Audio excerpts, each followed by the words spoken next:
Әлемде қыздарын шетелдіктерге бермейтін елдер.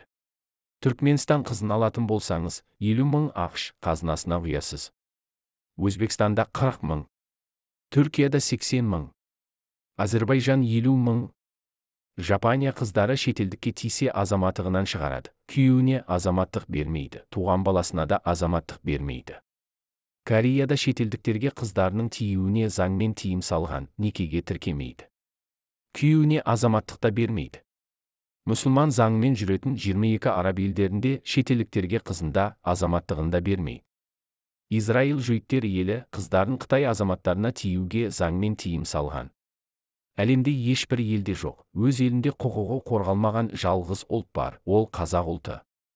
Қазақ атын жамылған келімсектер қазаққа тиесілі байлықты тонап шетел асыруда. Бөрі қазақты иттік жүйе, қазақ қонақжай, қазақ жуас, момын деп, әр түрлі кинолар, шоулармен күнде құлағына құйып ұйықтатуда. Оятып алмауы керек, бөрі оянса үрлап тонай алмай қалады. 1993 жылғы заңдарында ел мен жердің иесі қазақ дегенді, 1995 жылы қазақ ұлты 130 келімсекпен бірдей деп заңдарын өзгерткен жалғыз ел. Өздерін келімсекпен бірдей қылған, келімсектерге байлығын, билігін, базарын беріп отырған жалғыз ел. Германия, Жапония араб елдеріне барып базарынан орын ала алмайсың, бермейді, таза өз ұлтына ғана береді.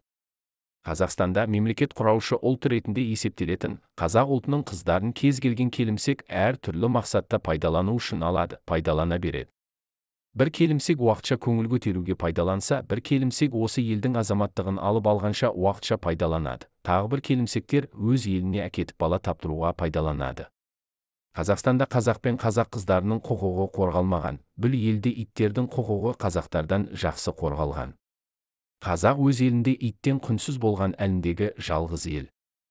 Руымды сақтаймын десең ұлыңа ие бол, елімді сақтаймын десең қызыңа ие бол. Қазақ қыздың намысы елдің намысы деп қызын төрге отырғызып әлпештеп күткен жалғыз ел. Қазақ келімсектерге қызының кеудесін бастыру былай тұрсын, жүзінде көрсетпеген намысшыл көкжал бөрі халық. Көк бөрінің ордасы, рухыңды биік ұста, мына әлемге қайтадан билігіңді жүргіз. Ата, бабаңа қарашы бөрі болып әлемді билеген, сен жүрсің қызыңның намысын қорғай алмай. Мұңайма бөрі, рухыңа кел, оян, еңіреп тұрып бір өліші. Мына әлем сендердің билік етулеріңді асыға күтуде. Әлемге тәртіп орнату үшін жаралған мақсатыңды ұмытпа, менің көкжалдарым. Өзіңді ұлтшылмын, ит емес бөрі санасаңыз осыны таратыңыз.